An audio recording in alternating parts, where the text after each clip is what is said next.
The purpose of telling this story is not to insult any particular religion or to sell a particular fairy tale.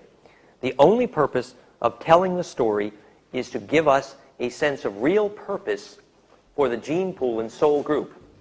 You know how we talked about Australia as having a potential role as the crest of the wave of spirituality from the legend of the golden dolphin circling the planet? So the refusion of the soul group could happen here. So Australia gets a little sense of soul purpose. It creates a bit of national identity. Well, now we have the planet. And the planet imagined itself to be an orphan in that we imagined that the DNA on Earth came from Earth. That was a mistake. Clearly it did not. Some evidence that the DNA on Earth did not come from here include, if you take the Sumerian alphabet, the Sumerian glyph structure, and you shine lasers through them, you fabricate subcellular structures in biophysics. The Sumerian elixirs of the MD microscopist George Merkel in Texas. So clearly the Sumerian alphabet is an optical waveguide system for creating cellular metabolism. Lots of evidence. Sumerian elixirs. Evidence B. The Hebrew alphabet is the tilt angles of a magnetic domain referenced by the symmetry of the tetrahedron in order to tilt DNA codons into a tetrahelix they call a golem. So that the Hebrew alphabet was a software environment for interventionist genetic engineers. Okay? So these are two examples of the origins of language on this planet being specifically evidence that the origin of culture on this planet was, in fact, interventionist genetic engineering. Now, in fact, the major issue of our soul group today is the fact that our DNA is getting dizzy because our genetic engineers do not understand how to make a soul. This is a problem. So here we are, Groundhog Day. You know, it's like all coming back on us again. Our ancestors hacked up DNA, and that fractionation of their soul group, we're the result of their dream, right? And now we're repeating their mistake. So history condemns those who do not understand history are condemned to repeat it. So here we are. We must understand the extraterrestrial origins of the DNA here and what the yearning was. And that's what this story is about. Okay. Once upon a time, there were two families of angels. We'll call them the Ophanim and the Seraphim. They said that they chose 1,254 star systems to cast a cat's cradle shadow of themselves in their image and likeness here. The physics of astrology is that the angular arrival of a capacitance wave is how you measure gravity. And so, in fact, the self-similarity of the solar system with respect to the array of those stars created literally a body in their image and likeness. A practical way to measure that is the self-similarity of the Earth's electrical field, which made more gold here than most planets, because gold only happens where ley lines cross in a fractal, and it made the DNA able to become self-aware here more quickly. More fractal you are, more able you're able to unpack awareness. So the solar system had a lot of value according to real estate, location, location, and location. We was fractal. Well, what happened was the Andromedans said, well, why did you deposit those interventionist Alpha Draconis Dracos in our galactic sector since they were so much trouble? And the answer was, the Ophanim and the Seraphim angels had a conversation about designing a gene pool that could be the solution to the angelic dilemma, which was how to fabricate star births with higher leverage, which is angel birth, and literally how to create a level of psychokinesis, literally power, that hasn't existed in gene pools before. And they did this, what they did is they selected a galaxy a long way from downtown and inserted a gene pool which was able to have enough survival urge to be able to make it in such a hostile environment. And that's the group that went to Alpha Draconis. And the group who said they put them there were called the Patal, P-A-A-T-A-A-L, from which comes our word Ptah, P-T-A-H, and pterodactyl. Okay? And the Patal were said to be 11th dimensional beings, and you can think of them as bird tribe. And I believe that that story is related that the continuous blackboard here, the continuous family of these gene pools was later described. You have the Ophanim is the Christian word. You have the bird tribe is the Iroquois word. And you have the Adawi is the Cherokee word. And you have the Valnapa, which is the Adnyamatna Native Australians word, return of the bird tribes, which are the winged ones. And then over on this side you have the Seraphim. And the Seraphim eventually became the lineage of Mag. And the Seraphim became the Uru. The Uru part of what was later called Nibiru. Right, Uru, exactly. Uru means dragon or snake or serpent. The snake gods. Okay, and these, the bird tribe, were called Ebi, from Ibis and Iberia, and Geul, which was bird tribe. And when you do the crossing over of these two bloodlines, you get Ebi, Uru, which becomes the word Nibiru and Hebrew.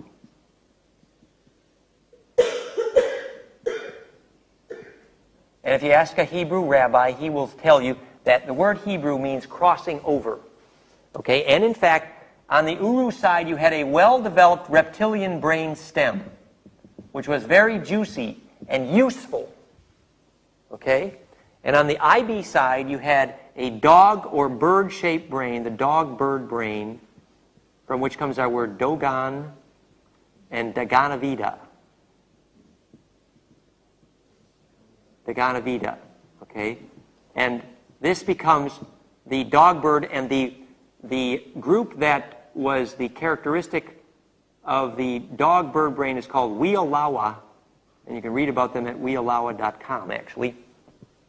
And the story was that the Orion Queen Mag seraphims had won a high percentage of the inhabitable planetoids in the Orion sector, but a truce was called when they realized the dog-bird brains, the Wealawa, would accept in marriage an Orion Queen matriarchal telepathic Mag in marriage with each king on a planetoid of the dog-bird. This is very ancient galactic history, as told by Robert Morningsky Hopi in the book Guardians of the Grail. So, but this becomes remnant in later history when the Syrian blood behind Jesus Tutankhamun accepts in marriage the dynastic union with the Mag blood, which was said to be the royal families of the Essenes, but the royal family of the Essenes is actually Egyptian, and it's important to know. But that's getting ahead in our story. So, we're trying to get a sense here of what's later described as the war in heaven.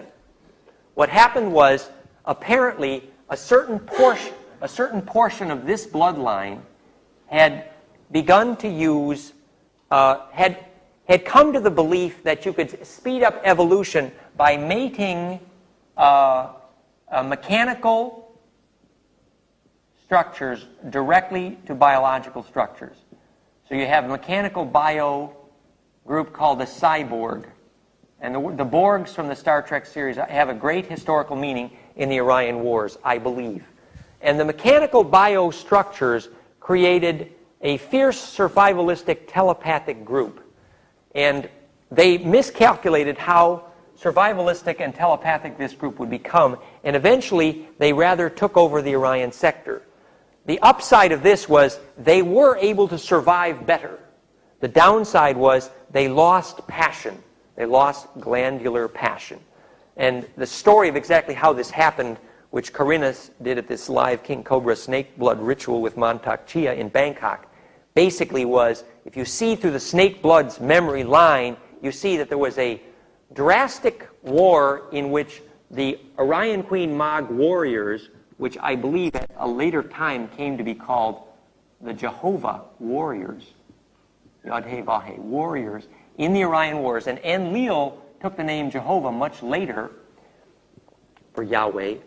And so what happened was there was a battle, and a nuclear beam hit the portion of the Mog lineage, and what happened was after that they had 2 hearts. And the evidence is rather extensive that the Dracos at Montauk and Dulce had 2 hearts, here and here. Highly telepathic, hard to kill. Very powerful, okay? And this became what later was called the Nephilim. This is the important word here, Nephilim, which is well referred to in Bible and correctly described as the fallen ones, the ones who lost implosion in their DNA and all of the psychokinesis and ensoulment that went with it. So the loss of implosion and ensoulment in DNA became not the whole seraphim bloodline, but just a branch, a small part of that bloodline fell. But the part of that bloodline that did fall was a big part in the recent genetic engineering in our planet. And the whole seraphim angelic family is heartbroken about having lost a fractionated piece of their soul group. We're not saying the seraphim are bad. The word seraphim here comes from Asaru. Asaru. The Asaru was the name for the Orion Queen warriors, Asa, which then becomes our word Sarah, which we'll see later, means wife of Ra, the sun god. Okay?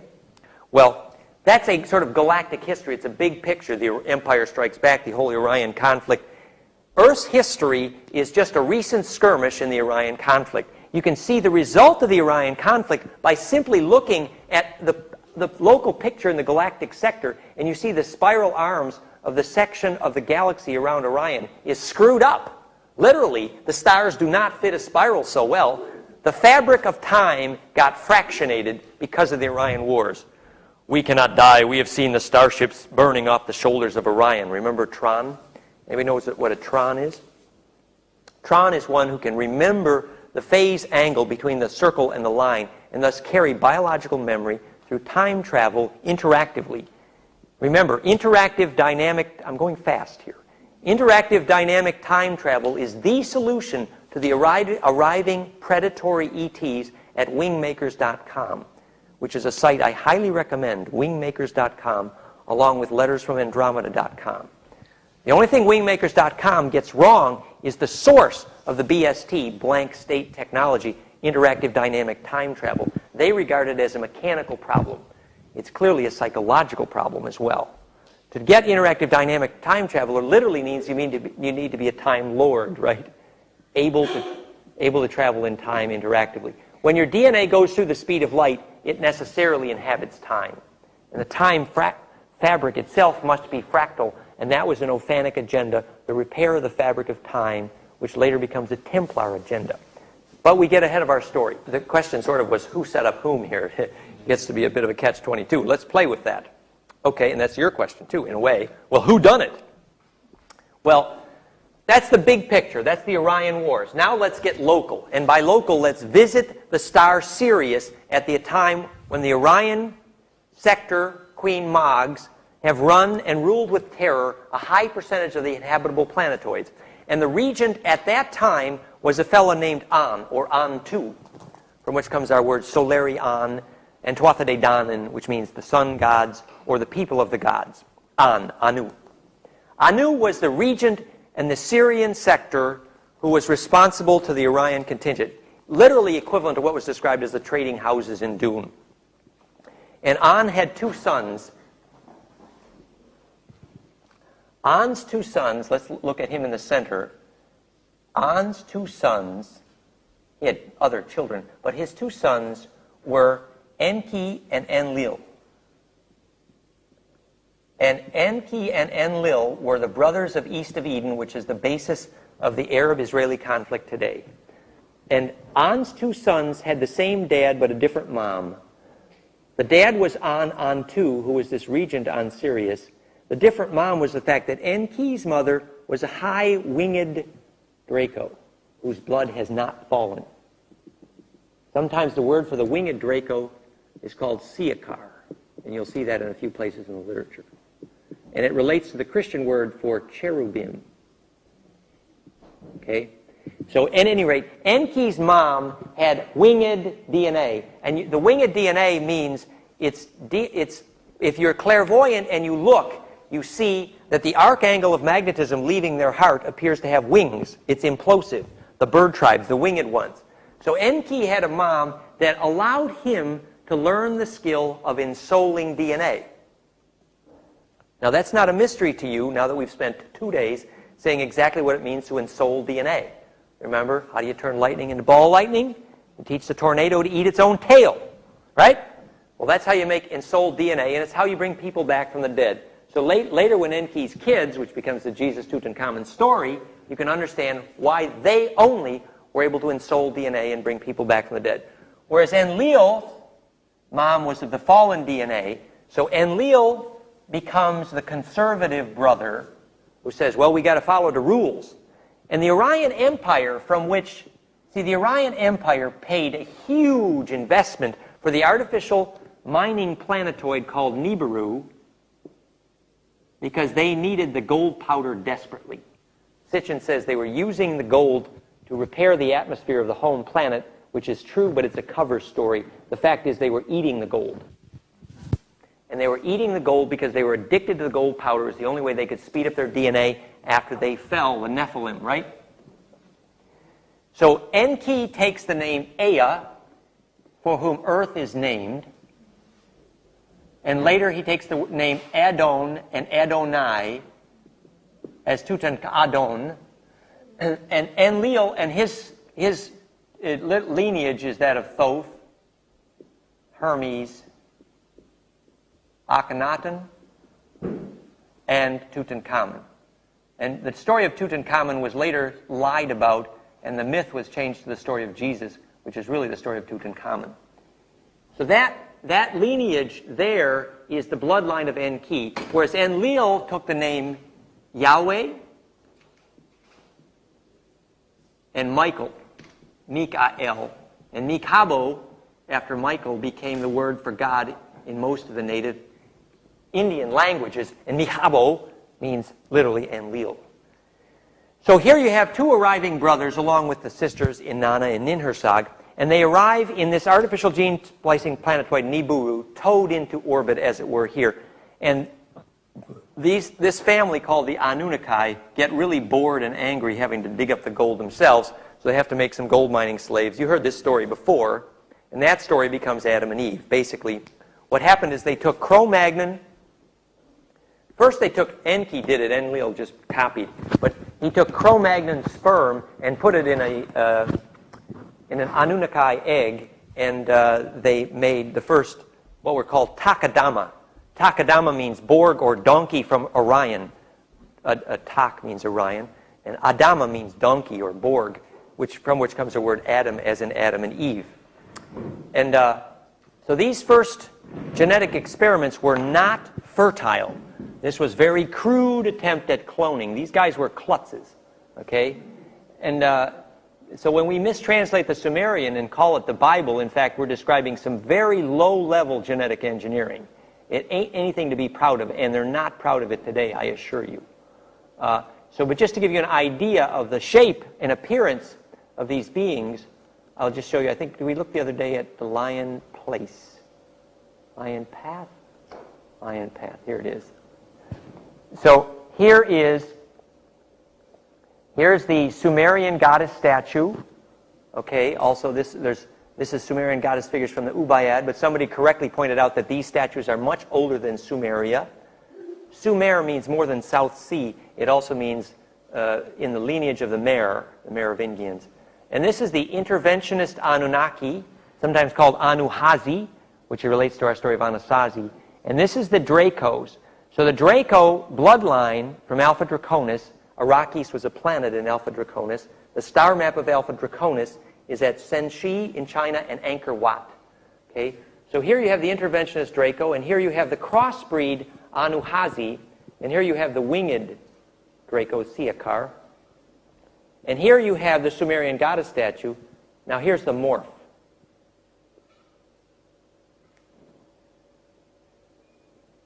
Okay. So here is straight out of the drawings of actual witnesses at Montauk and Dulce and elsewhere of the Alpha Draconis. This is from Anna Hayes' book, Voyagers. So I'm just giving you an idea that what came to later be called God were literally medium-grade interventionist reptile klutz genetic engineers. I'm sorry, but that's my opinion. Maybe you're not interested in my opinion, but it is my opinion. But it's not all of an insult to the origin of our gene pool here. I'm going to hit stop, close this. Why don't you turn the lights back on here? Well, let's go back to the blackboard, okay? So what's happening here is that Enki and Enlil then realize they need a fertile lineage of these Takadama, these genetic experiment. And what they do is they put a Cro-Magnon egg inside an Anunnaki female and use an Anunnaki sperm. And this is the bullet in the furnace. This is the moment at which Enki, Ea, disobeys the Orion laws about what you can and cannot do with DNA. This is a crime punishable by death. He's literally putting the bullet in the furnace because he uses his own DNA. He uses his own sperm. Because when the Orion Queen said you could do some genetic experiments here, they very clearly said cross, not branch. X chromosome, Y chromosome. X chromosome could receive a sperm, but Y chromosome couldn't give one because they knew how to fractionate a gene pool.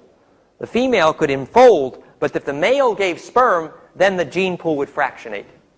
So this was the rule. But Enki, Ea, An, they were angry in the Orion Wars because the Syrians were stepped on and ruled with terror by these Orion Queen Mogs, which is where the fear of women came from on this planet. This was a matriarchy originally. Remember, this is a huge old story. We're telling only a tiny piece of the story. So Enki uses his sperm, and that's why he's called Ta, P-T-A-H, from Patal. The story was that Sarah, Asa-Ra, wife of Ra, the sun god, and Sarah, coming from Ur was a city in Mesopotamia, so the story is not of one person. That story is a story of a family lineage.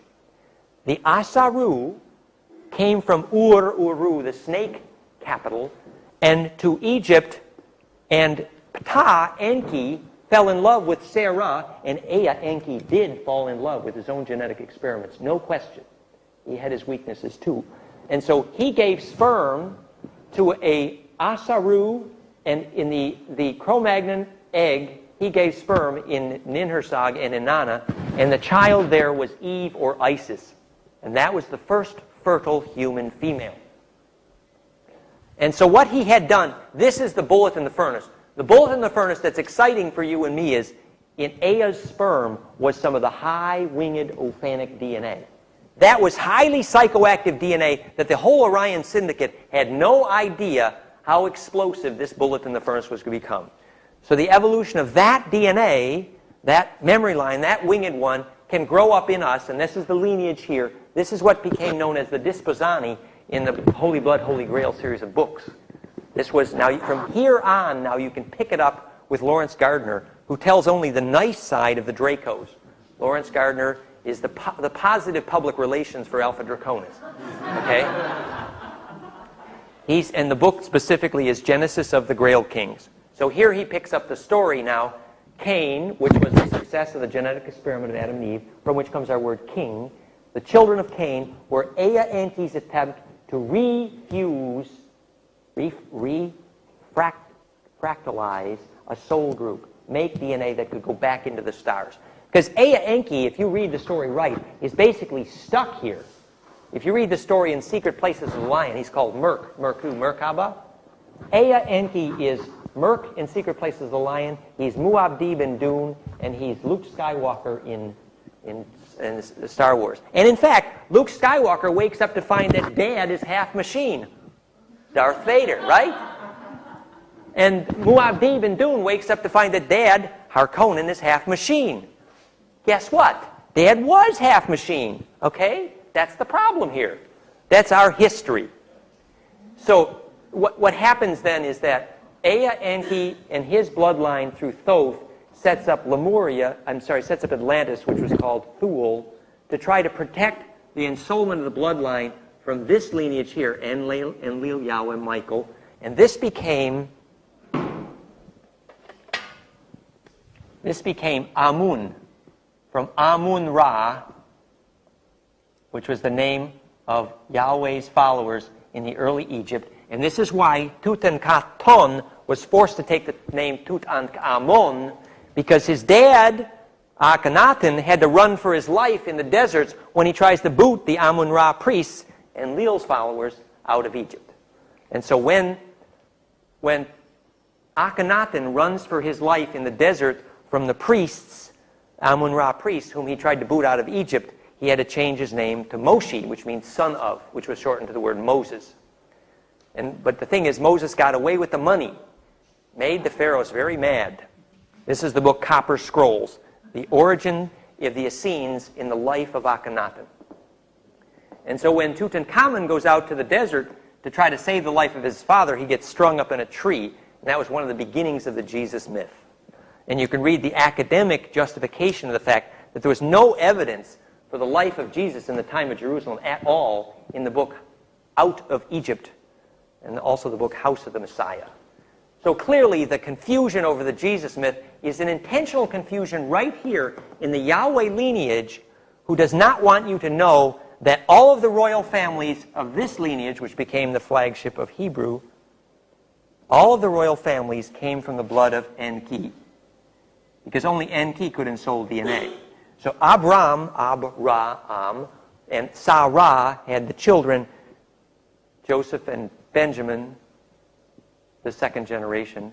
And the house of Benjamin was the house of Magdalene, and the house of Joseph was the house of Tutankhamun. This was Yusuf, actually, which became the house of Tutankhamun, which was later called Jesus. And Tutankhamun's partner, Akhenaten, becomes Magdalene, and you can see the alabaster jars in the cartouche in Egypt. That's all in the books. What it is here is you have a lineage which has taken the view that only obeying the rules about hygiene for DNA can keep the family group intact. Because this group here basically has no skill to ensoul their own DNA. So naturally they would be susceptible to all the additives that actually create sustainable DNA. This group believes in external sources of fire. Okay? So from that point of view, they have no choice but to actually use the only good DNA around, which came from Enki. And Michael became a dragon slayer, literally because Michael was trying to slay the winged Dracos, who was Enki's mother. Okay? And Mikael means from the black hole into God. It has to do with the word for alchemy. It's another story. So the bird tribe is the remnant winged high form of the DNA in Enki. So the return of the bird tribe is literally the story of the return of Enki, which is the title of my new book and the title of Zechariah Sitchin's new book. So where's the serpents and the birds cross? The serpents and the birds cross right here, Ebi and Uru. The high form of the serpent DNA, Uru, Kumara, for example, means Draco, dragon, or serpent in South America, Sanat Kumara. And the Ebi is Ibis iberia bird train. The Uru is the evolution of the reptilian brain stem. The mouth of Uru, the mouth of the reptilian brain stem, is called amygdala. A-M-Y, amygdala, which means amygdala. And the shape of the amygdala is a half of an almond. The name of Mandelbrot means almond bread, right? And so the amygdala is the place where the serpent brain dumps the testosterone poisoning into the bird brain. So at that point, if the bird brain can hold the serpent brain in a vice-like grip of a raptor, then the reptilian brainstem can dump its juice into the high bird brain, and the serpent feeds the eagle, and Quetzalcoatl returns. That's the point. That is the point. That's the only point.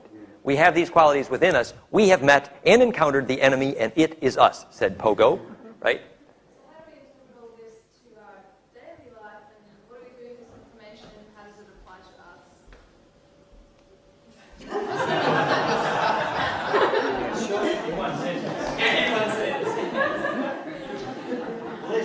Well, we have a conflict.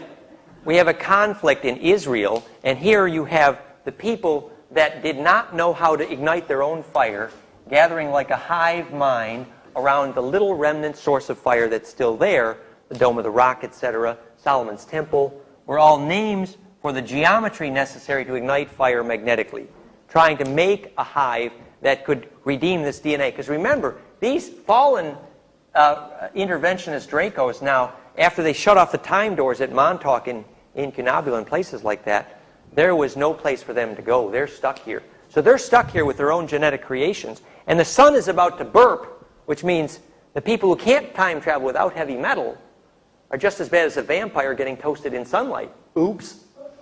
And those are the same reincarnates who put up HARP to try to create an isolationist cocoon in the solar maxima. They're the same ones who cost the atmosphere on Mars. It's a recurrent attempt to create a fractionation in the fabric of time to isolate those whose DNA cannot get up to speed enough to go into the stars. So that controversy plays out here on Earth between those who will and will not take responsibility for the direction of DNA. So basically, by making the choice where you're going to take responsibility for the direction of your own DNA, you essentially vote in these Orion Wars, which on Earth is called Arab Israel, but it's a microcosm of a bigger conflict. The Greys, or the Coomer, of which there were many different species, came from Zeta Reticuli, and they had suffered under the genetic engineering of the Alpha Draconis here centuries ago, actually millennia ago. So the Greys were at the stool pigeons of Alpha Draconis here. So for example, when they said the Greys tricked Eisenhower and Truman into accepting abductions after World War II, here's Eisenhower, right? He just won World War II, and then they staged a show for him, showing them that the Greys, ETs, could swat his best aircraft like flies, right? So Eisenhower had such a huge ego, he couldn't admit to the world that he won World War II and lost to the ETs. So instead, he signs on the dotted line and says, okay, you can do abductions. And a few months later, he finds all his best military leaders have been shape-shifted out. There's a detail. Can you comment on David Icke? Yeah, I think David Icke is right. I think if you take David Icke and Gardner together, you get a little picture there. And the Montauk survivors, right? The worst thing to do is ignore it. That you should not do. That to me, that's head in the sand, kids. It ain't appropriate, right? So what happens is here, the Dracos used the Greys as kind of stool pigeons to trick Eisenhower and Truman into accepting that treaty. The Draco who was in charge supposedly was a guy named Typhon, which you can read a book about in the book called Genesit in the Holy Blood, Holy Grail series. The other Draco that was involved later was named Charlie. He was the one who ran the Montauk thing. And they were abducting teenagers to steer the time chair.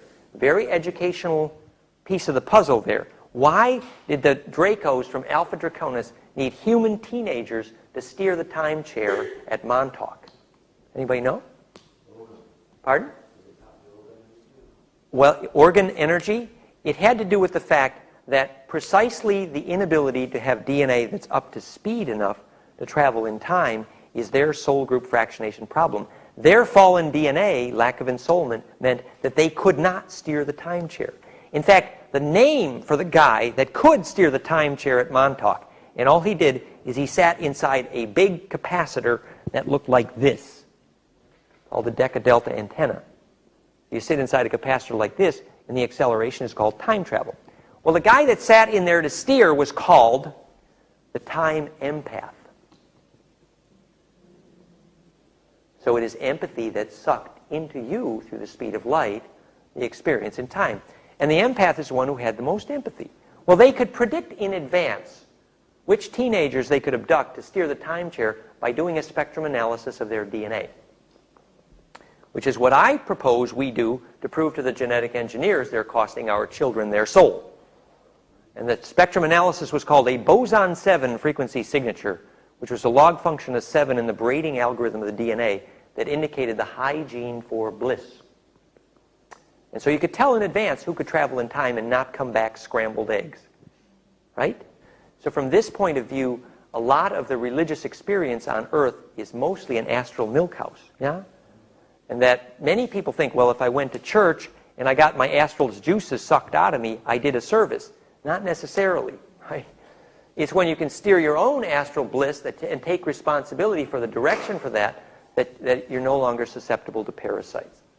So this is the whole little piece of the puzzle, little brief summary overview now of a picture that brings us up to the present time. So what happens?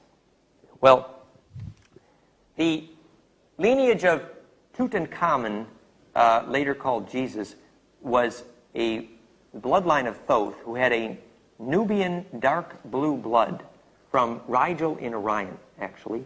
And Thoth's children, through what was later called Jesus and Magdalene, become the royal families of Europe for maybe 1,000 years. That's called Holy Blood, Holy Grail.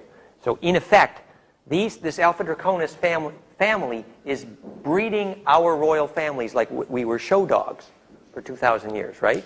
Not necessarily an insult to us, just interesting, right? Well, what happens is the blue blood of the Mag lineage becomes the story of Black Madonna in southern France, yeah, where the Marys went after the Jesus Tutankhamun story was over. And that lineage of those blue bloods, they used copper to hold oxygen in their blood more than the iron. The original story was that the blood was chlorophyll green blazed, and then when they were forced underground by an earlier nuclear catastrophe here, described in the Vedas, that some of them went underground and used iron to hold oxygen in the blood. Scandinavia, Iron Man, Adamic race, the red race. Whereas the remnant humanoids at that time went to Sirius and Pleiades, and it's from there that we get this On bloodline. And there they used more copper than iron to hold oxygen in blood and became the blue bloods. And what's interesting is the blue bloods wanted lower oxygen in their atmosphere than the red bloods. And so during a certain time in the Orion Wars, it was literally called the Oxygen Wars because the reptilian shapeshifters can't handle high oxygen in their environment. I specifically recommend that you pass a law that all voting done in your Congress happen in an atmosphere higher than 15 to 18% oxygen, because all the reptilian shapeshifters would be out of your senators. Okay? It's very simple. It's very simple, yeah? And so very few people know this, but the physics is the fact that high oxygen is a way to select for high-grade DNA, because low-grade DNA, as we say, cannot withstand the presence of implosion. Finishing the story, so the remnants of the Templars, which was an organization set up to worship Magdalene, which was basically honoring the dragon line, okay, founds this Gothic cathedral array honoring the tantric swoon of Magdalene, and the day the largest navy on the planet disappears under the Skull and Bones crossbone, which is the Skull and Bones of Magdalene. Remember, this Orion Queen syndicate used a skull touch, a capacitive spark gap between skulls, to convey long-term memory when the Hive Queen would pass on the lineage. And this became the rite of Baphomet of the Templars. Well, the Skull and Bones Navy was the largest on the planet, and they had invented, quote-unquote, insurance and banking on this planet. Whereas, in fact, the Mag Orion contingent had used insurance and banking. This contingent had used insurance and banking to parasitize hundreds of planets. It wasn't invented on Earth at all.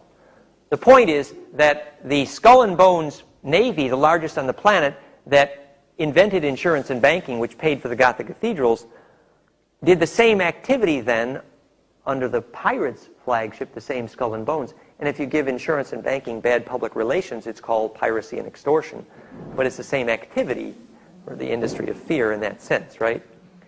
So this then becomes the story of Holy Grail across the Atlantic, origin of navigating by the stars, and the final book, Pandora's Box, which is how the children of Magdalene and Jesus, Tutankhamun, Oxenpaten become the royal families of England, France, and Russia. And the royal family of England, then after Louis XV, comes to America under the name Daniel Paisseur, settles at the tailbone of the Eagle, finances the railroad cartel, and becomes the Rockefellers. There's several hundred pages of documentation. And of course, the railroad cartel would be a way you could create hive mind, because you'd short out magnetic lines. And the Archons was a name for the winged on, Archon, which became the word Arkansas. And Ozarks were literally the Ozark Mountains. And the Archons at Arkansas, the Rockefellers there, was the bloodline, the illegitimate son of Winthrop Rockefeller, which is the story of Clinton, I believe. And you see the story kind of come up into the present.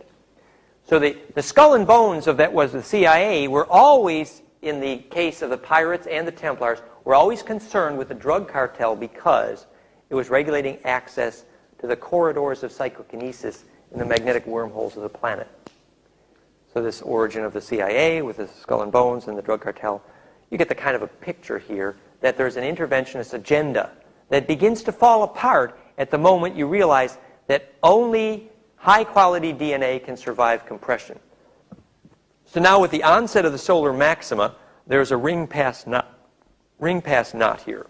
The end of the story is that between now and 2012, with lots of fire, even 2004, 2006, you have the solar maxima, the rapture we've been discussing. And that experience is a compression wave that essentially tests DNA for compressibility. And the survival of that compression, similar to surviving death, occurs to those who get the hygiene necessary to achieve charge density. Remember, charge density and non-destructive compression are identical. So the act of preparing to die is the same as the activity of preparing for the solar maxima. If the magnetism in your backyard is not fractal, then under the conditions of compression, it will generate heat. So cities whose magnetic lines are not fractal will generate so much heat that the people will go rapidly insane in them. And so this process of preparing for compression is an appropriate way to find out what elements of the gene pools have star-inhabiting capabilities and thus are able to be saved or harvested or really graduate into star-inhabiting. And so that's the kind of suggestion here, is that here's a little, obviously, remember I said I was about to tell you a fairy tale. I'm not trying to sell you the fairy tale. I don't care if you're even interested in the fairy tale. It's fun. What does matter is if you accept the homework. The homework is to take responsibility for the direction of your bliss juices with the acknowledgement that this is a solution not just to a galactic controversy, but the solution to star inhabiting and the evolution of gene pools in general. There are many stories from several sources that the interventionist ETs have told. The non-interventionist ET families in general are divided, and most people agree on this, from Prism of Lara to Morning Sky to Sitchin, whatever, that the ET families can be divided into the interventionists and the non-interventionists. The non-interventionists are ones who believe that indigenous gene pools must be set free if they're ever to evolve. And the non-interventionist gene pools supposedly include Sirius A, Andromeda, Procyon Tau Ceti, and some of the Cassiopean story. The interventionists include Alpha Draconis, Sirius B, Rigelians to some extent, and others. Summary of that at lettersfromandromeda.com. So which groups were responsible for trying to prop up our ecosystem? But they do say repeatedly that they've sort of passed a law that the interventionist ETs will be essentially kicked out of here by the galactic government within a few years. And so the present conflict, which is predicted we're going to see a major upwelling of in global trauma within months, because this is the last stand of those interventionist ETs who are trying to make their last gasp at having control of the genetic library here. I do think loss of individual freedom is a major catastrophe to the possibility of bliss, and setting people free is the opposite of everything is under control, we have a plan for everything. Okay, that mentality, like in the European Union now, it's illegal to have one employee pick up a cement block. It's against the law. They have planned everything. You must have two. So you can't fart without a permit, right? So this is a planet on which freedom is no longer possible. And that is something to rebel against, in my view. And I'm here. The story I thought I'd begin with, for fun, was when we came out here, Noah, what did Noah say about the dude? Oh, we're walking the dewdrop, and it had the starlight on it all night, so we absorb it into our skin, all this starlight. That would really, it's perfect for the theme of the day, because does anybody know the alchemical function of dew, D-E-W, what it's used for in alchemy? It has a very specific... Rabbits like it. Rabbits like it, yeah. Must do them for that. Well, my initials are D-E-W, so I get a little defensive on this. Somebody says we don't want any dew around here. Automatic bad reaction. Yeah, dew, drop in, right? Walk on the dew. Yeah, you don't like getting walked on? Is anybody familiar with the starlight elixirs from Hilarion, Pegasus Press? Mm-hmm. So they focus starlight into ordered water, and then they use that water to drink the memory of the civilization on that star and the effect of that star on the Earth. And they literally focus the starlight through his telescope into that water, and the water absorbs the electral geometry of that star. And the book Starlight Elixirs is a review of the psychological evolution of hundreds of star systems. So in fact, it's quite clear that whenever you get a nice spherical little capacitor, like a dewdrop, you have a way of selecting and focusing starlight. Well, you're probably not familiar with the work of Greg Hodowanik and Bill Ramsey, but it's rather famous in psychotronic circles, where they showed that what's called a passive nonlinear dielectric capacitor, it's basically the same kind of capacitor you see in there when I take hemp fibers to measure life force. And when it's seated in a place which is magnetically pristine, and they just use something called a rust track recorder to make a graph of the change in output charge of that capacitor over time. Nothing is triggering it except gravity. And these devices, the rust track recorders, if you ever saw the plots from these things, when Jupiter squares Saturn, it's amazing. Okay, and so there's a whole series of literature about this, which is effectively that a better way to watch stars is through capacitors and telescopes. And the CIA does not want you to know that capacitance can be focused like a lens, because that would mean all the investment in hiding his stealth aircraft to be wasted. But the fact is, charge can be focused like a lens, and that's what gravity does. And through hemp? Well, any biological capacitor is basically just a way of catching charge. So here you have this model. First of all, Hodowanik and Ramsey showed that the charge density moves literally measurably faster than the speed of light.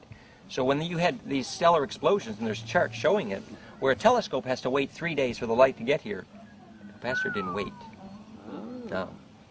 And all these astrological events, then astronomic events, were mapped with charge. Right? So this is the Hodowanik-Ramsey work. It's pretty famous in some circles.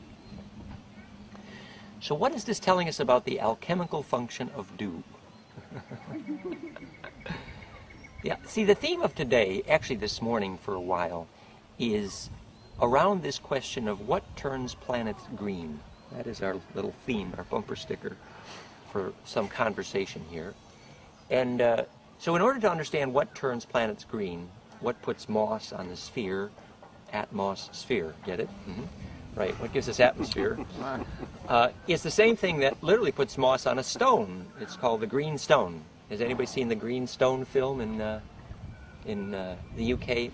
A famous book, The Green Stone, by Phil Squires and Elaine Burlock, I think. The Green Stone in UK, and they started making a movie about it. And it's a book about this stone that has all these powers. Well, in effect, the miracle of the green stone is the fact that it has enough charge to orient magnetism into life.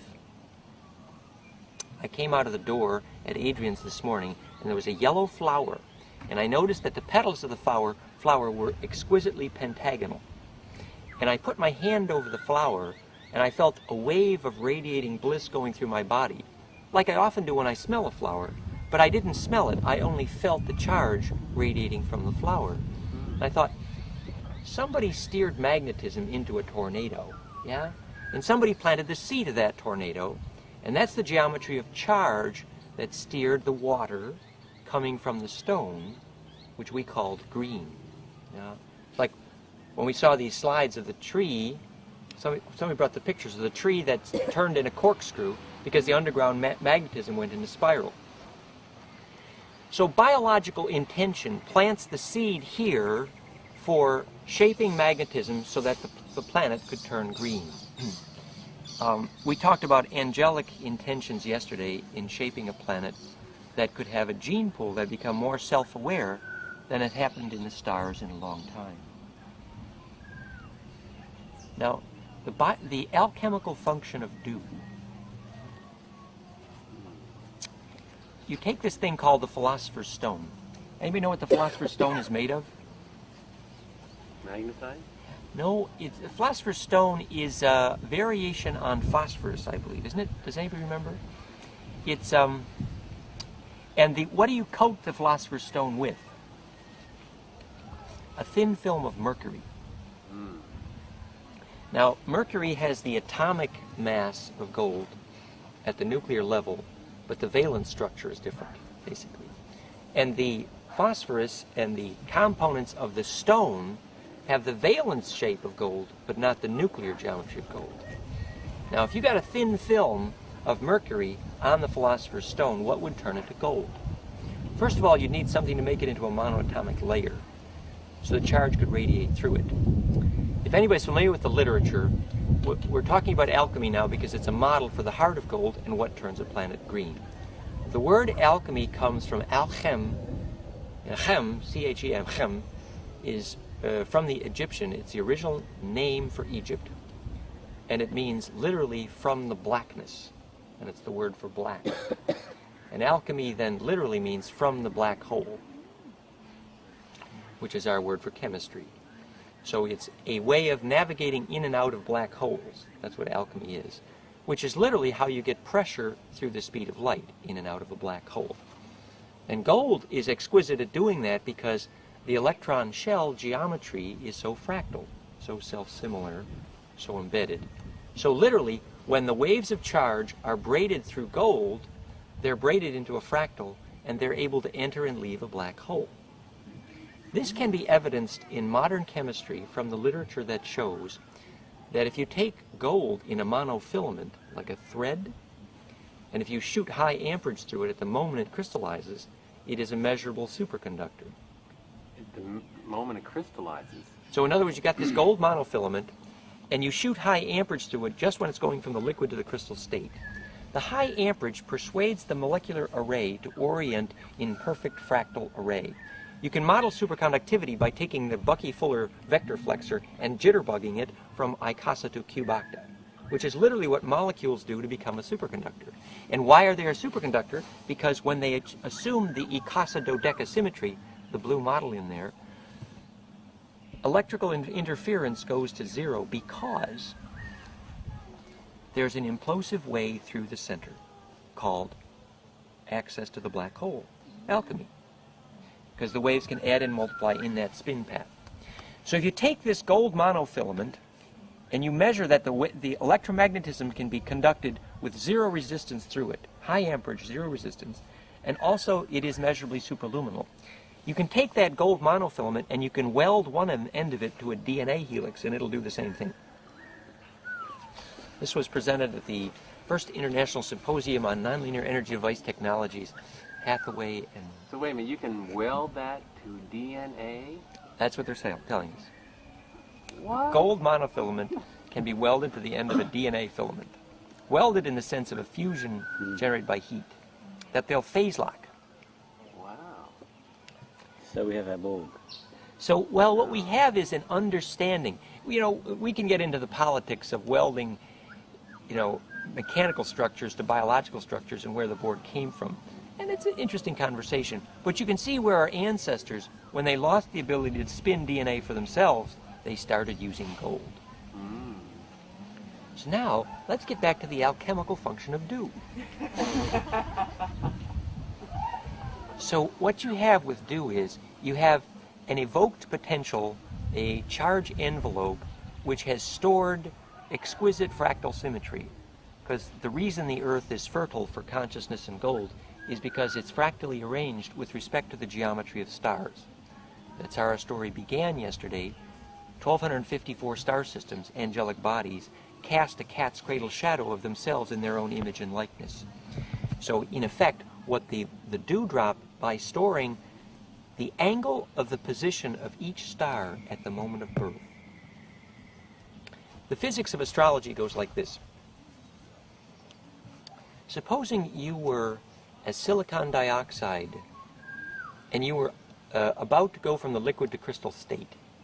In the liquid state, at the certain moment, you phase lock and make a bond, and then you're called quartz, right? Now, one time I went to this lab in Carlisle, Pennsylvania, where they're making quartz crystal oscillators. Now, we're trying to understand the physics of astrology and birth here. Making or growing? They were growing. Right. So they'd take a wafer of quartz crystal, and they'd stick it in a large cooking pot, and they'd cook what they called lumber, which were these quartz crystal rods this long, incredibly pure and clean looking, very gorgeous. And when you'd hold them, you'd think, oh, is this a spiritual crystal? And you know what they felt like? Somebody said, they feel like pâté foie goose liver, where the goose has been stuffed. mechanically. Yeah. Now, what is the physics? The physics is that the bonds have grown at a rate which did not allow them to collect the charge radiance geometry of the positions of stars in proper time. So here's how it works. This will help you understand why the moment of birth, actually it's the moment of first breath, is that when the liquid is wandering around looking for a place to depose itself at the deposition plane of the crystal, there's a moment when the liquid says, oh, if I orient myself just so, then I can phase lock, ionic, covalent, such that the electron shell's wave can dance where the one wave coming from one end perfectly meets the wave coming from the other end, and that phase lock is called bonding. All bonding is phase locking, whether ionic or covalent. The difference between ionic and covalent bond is whether the wavelength is a short wave or a long wave. Does anybody know which is which? Ionic short, covalent long. Covalent means the electron shell level. Ionic means, which is more shared molecularly. Ionic is at the individual ion level, which is the atomic level. So in either case, the moment of bonding is a phase lock. It's literally the violin string that learns that when you bounce the wave from one end to the other, if the wave comes back upon itself and meets itself perfectly halfway, scenes from a marriage, as it were, you get this phase lock called bond. Now, where in there would there be room for the physics of astrology? Because each time the phase lock occurs, you get a freezing in time of a geometry of a spark gap, of a capacitive square wave. So the frequency signature of that one individual bond, because it could be an infinite Fourier series, could have an infinite number of sine waves of charge that met at that one place at the moment the bond was born. So in effect, what you have is a three-dimensional mapping, because remember, astrology is traveling as a capacitive wave. At the moment of the birth of the bond, the liquid molecule gets steered into the bond because of the ambient charge, called astrology. So remember when Bill Tiller said, oh, it's not Kirlian photography, it's not a miracle, it's a capacitor. It is a miracle, and it's a capacitor. That's the point. And it's faster than the speed of light. Exactly. So it's all held in that water that has memory. That moment of that bond. So the infinite Fourier series of the moment of the birth of that bond is a map, is a three-dimensional harmonic analysis map of where all the stars were at the moment of the birth of that bond. Wow, all that in one dewdrop. In one dewdrop. And so then the quartz lumber that was grown in the laboratory, because the number of stars that agreed to form those bonds were artificially, mechanically pressurized, the bond geometry did not hold enough contiguous star memory. And where does the role of biological intent come in the role of the formation of the bond? So I was making this film with Don Lorimer, who's called Mr. Magnets. The film was called Magnets and Healing. And at the end of making the film, Don Lorimer said to me, well, there's one secret we're not going to tell him. So we go through this whole gig about neodymium boron magnets, and they had this intense magnetic flux densities, and you put the positive end on your thymus and it triggers, put the negative end on your toothache and the pain is dissipated. Okay, you understand the physics now very well. The negative end of the magnet is flux diverging. If you diverge magnetic flux, it diffuses a tension, and thus the pain is reduced in your toothache. But it's also true that the healing rate slows down. Okay? Whereas if you take the positive end of the magnet, it is magnetically converging, which is then focusing attention, and the intensity of the pain goes up. That's homeopathic. The homeopathic brags about causing the symptoms to come to focus. So that's the physics of the positive and negative magnet. Well, we're done making this film about magnets and healing. And remember, the conclusion that we kind of draw is that you can use them for short-term allopathic reasons, certain stress, etc. But long-term use may not be empowering unless you do the psychological work to make the magnetism for yourself. Yeah? And the real goal of eating a magnetic field is if the information embedded in the flux density is in phase with the Mother Earth. So like the Tesla watch makes 8 hertz, but it's a pacifier with no milk, you know? The same thing with the magnetic field that doesn't hold the real Earth's phase velocity in it. So the secret at the end of the film that Don Lorimer said, we're not going to tell anybody, he says, if you pass a strong spiritual intention at the moment you're creating the magnet, to answer your question, you actually steer the effect of that magnetism throughout its effective life. Exactly. My approach has been, when I walk into an audience of physicists, which I actually frequently do, my first question usually is, who here has had a bliss experience? Yeah? And the ones who have had a bliss experience and can talk about it are the ones that are invited to stay. Yeah? And the ones who have not really don't need a language to talk about bliss because it's not part of their life yet. Right? But fortunately, the majority of them really. So, Jane? Just a little anecdote. I lived with Aborigines for a couple of years, and when someone is not physically sick but psychologically disturbed for whatever reason, the elder would give their instruction to lick the dewdrop. Dewdrop in, yes. So how does a dewdrop hold the key to how planets are turned green? Because effectively, the angelic bodies of the stars are making a map of magnetism by using charge to steer it, and that's creating the seed of symmetry, which then unpacks as green-making power. You say that again, So, in other words, the angles of all the stars are storing a map to self-reference, self-embedding fractality by steering charge at the planet, called astrology. And that capacitive geometry plants the seed of symmetry to then steer magnetism into self-similarity, which we call life force. So in effect, now let's look at a stone and what enables a stone to turn green, literally. Wouldn't any planet that has water be capable of having storing that energy in the water? No. No. Here's what you just said there. In the dewdrop, is that what we call or is referred to by most people as the memory of the water? Well, the memory of the water is its ability to store a charged geometry. That memory is enacted in its ionic and covalent bond structure, which in case of colloidal bonds is braided, and also in what's called the laminar coherence of the foldedness of the layers, which can be measured with light scattering tools, also surface tension and seed germination and specific gravity measures. So all of these tools are telling us that water is a way to store coherence capacitively, molecularly, ionically, in terms of macromolecular braiding. So at many different wavelengths, water is the perfect feminine receptor. That's why water so quickly picks up the shape of the geometry of the electron shells of what it's next to, particularly and more powerfully if what it's next to is a thin film. So if water's in a thin film state, or if it's next to a thin film, like a thin film of gold is magical for water, and a thin film of mercury, a thin film of aluminum is absolutely fatal to the water. Okay? What's the thinness? What's the point of the thin? Because when the metal, in the case of the thin film metals, is in the monoatomic layer state, the charge conductivity is mostly a surface phenomena. So monofilament and monoatomic layers are frequently used for superconductive experiments. And the conductivity is a surface phenomena. Why? When you're sending an electron from here to there down a wire, okay, it's not like a row of ping pong balls bounced into each other down the wire. It's a wave traveled along the surface. It's a surface phenomena.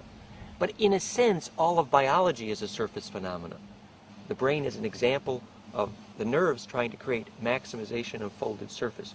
The more folded surface, the more memory. Is that why water has such a capacity for memory? That's one way of talking about it. Yeah. Its ability to store foldedness, Yeah. both capacitively and molecularly. But is there anything better than water for volume of memory? Well, when water is in the presence of a trace mineral bond, it then goes more to that tightrope between liquid and crystal. If the cells are too watery, in a sense you call it AIDS. If the cells are too hard, you call it cancer. Biology exists because there is a tightrope between liquid and crystal. And on that tightrope, you get the benefits of both worlds. You get charge distribution, and you get stable storage of memory. And water's ability to change between those states is... Right. And that's why in the transition moment is the maximum magic for adding intention. Yeah. But a crystal would be able to hold more information than a drop of water, or But more easily retrievable. a crystal might hold it longer, but would not receive it as well. Right? It'd have to be programmed in. In other words, once it's a crystal, it's not as receptive. It's just like when you buy an apple, you're purchasing the capacitive field of the place it grew, and that's your food. So the same thing is true of the quartz crystal, right? You're purchasing the charge of where it lived. That's another reason for Yes, well said. So it's another reason for buying and consuming local produce, particularly if you want to have your dream spell affect the climate, because you'll then need to penetrate the local biosphere magnetically with your dreaming, which is a field effect. And in order to do that, you ground it by walking barefoot on the same earth for 100 generations. Then your dreaming genetically penetrates the magnetism of the land to the point of fabricating your climate, which is necessary for steering the sun. Remember when we said that the dolmen, Cydonia and Giza, were planted in such a way that the paramagnetic lens function of a dolmen functioned as a timing weight to modulate the spin rate of the planet to phase lock zodiac and stellar spins, yeah? So that here's the planet spinning, but the planet is now nutating and precessing. And the rate of the nutation with respect to the spin rate and the rate of the nutation with respect to the major stellar gravity locally have to be fractally in phase in order to stabilize gravity. And that's what holds atmosphere. Why does that hold atmosphere? Well, it holds atmosphere because the self-similarity of the fractality, or the embeddedness of the shortwave magnetic spins of the planet are what fabricate gravity in the first place. Remember we said how fractal or self-similar is the nucleus to the electrons predict how much gravity you get, which is why gold is so heavy. Where at a planetary level, the gravity on the planet is stabilized when the long-wave magnetism of the planet is steered to be in phase with the long-wave spin of the stars. And that phase relationship, when it's superlooping or embedding, stabilizes gravity. That's why in Star Trek IV, when the whales stopped singing, the ETs knew the Earth as a biological structure was dying. Because the whale song circles the planet both in time and in space. And the whales' third and fourth generation finishes the same song they started singing. So it's such a long wave biologically that it can modulate or packet switch the thin film ocean piezoelectrically to be a packet switching Moire diffraction gradient, as it were. And that is how the Earth grid intentionally selects and fabricates viruses. So the more we cut down old growth forests with these tall trees that pick up the long wave, the more we infect ourselves with our own. The more the viruses become pathologic. Because viruses are basically a charge condensation of the Earth grid as a whole. The Earth grid's dodeca as a whole is the same symmetry as a virus. It's just charge compressed. So the Earth grid can't make DNA and viruses that are symbiotic to us if we break up the skin. So you're saying that some intelligence put these dolmens on Mars and here with the purpose of being able to train this information here for consciousness raising or greening the planet. But if we're in kindergarten so far from downtown, why did they choose here?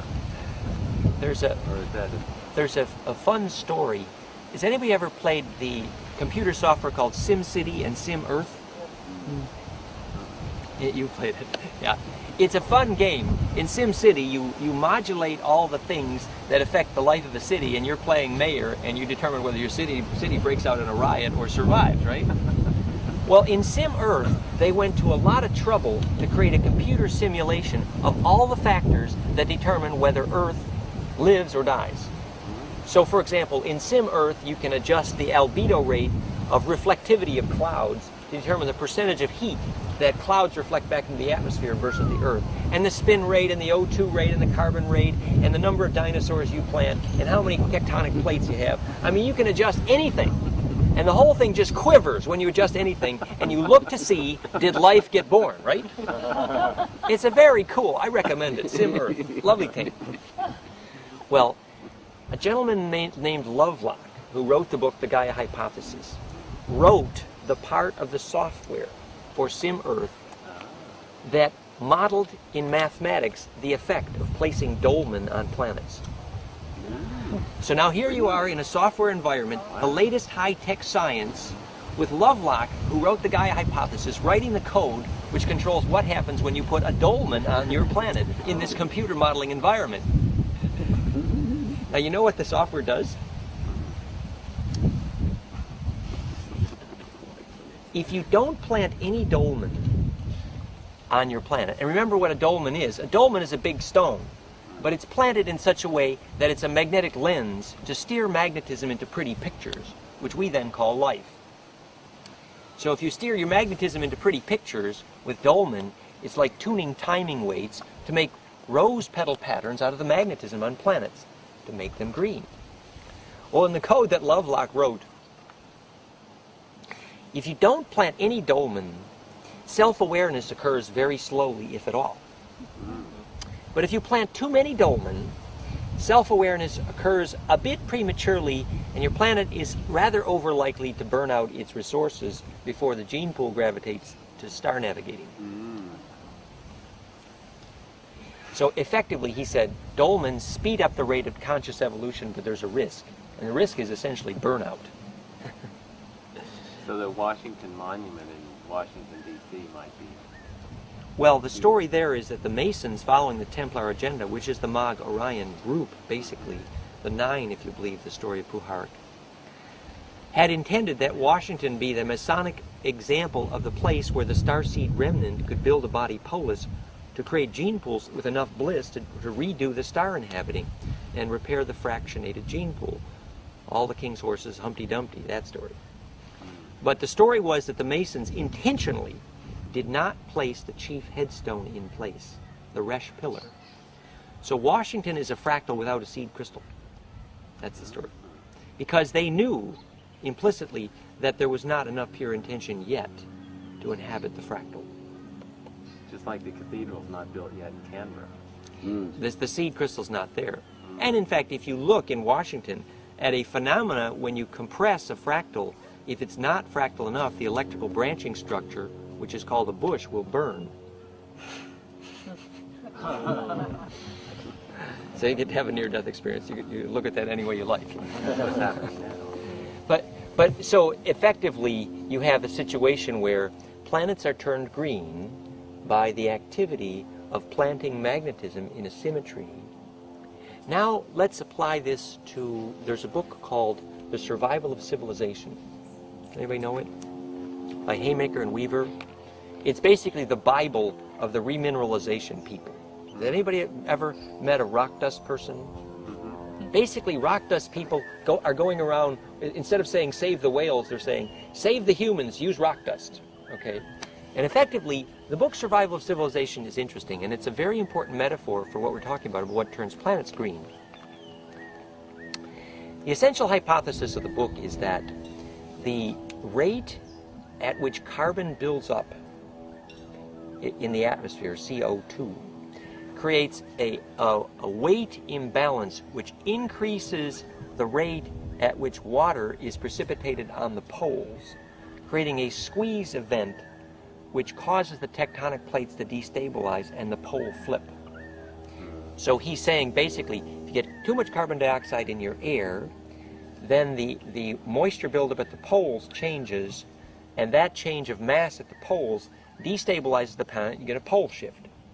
So he's saying this migration is where first you have a CO2 buildup, and then the poles get too heavy and then too light, and then the planet as a spinning top flips over. And he's saying that this is the motor for volcanism. Volcanism is what keeps volcanoes going.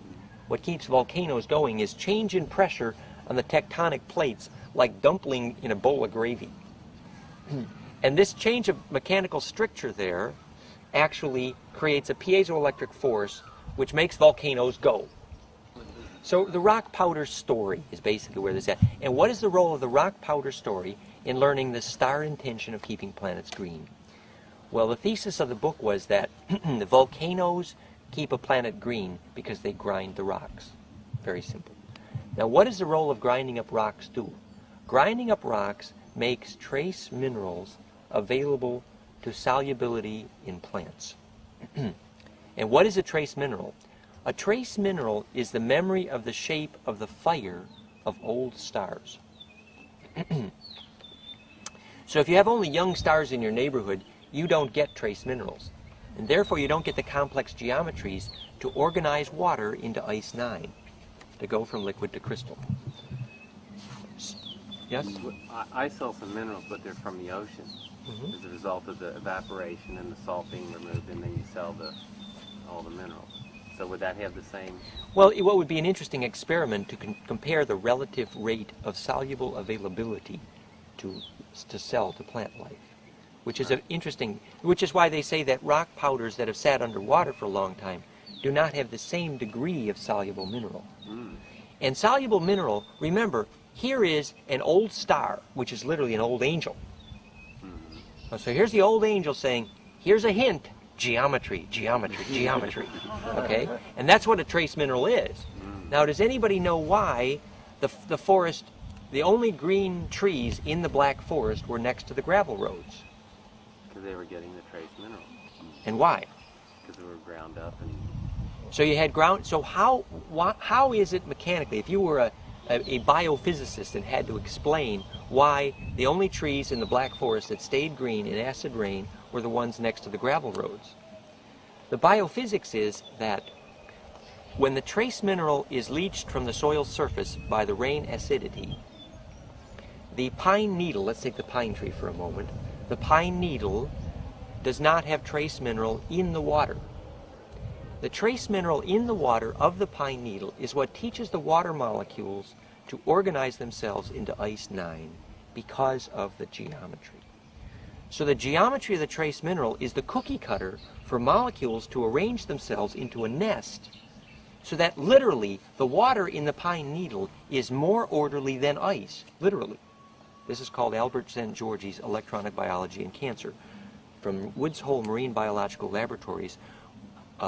Nobel laureate prize-winning work on the electrical origins of cancer based on the organizing of water to propagate what's called the triplet state electron, which is simply an electron that has so much extended family that billions of molecules can hear about that electron's story. Extended family for kids is how you make avatars, right? So orderly water allows distribution of charge.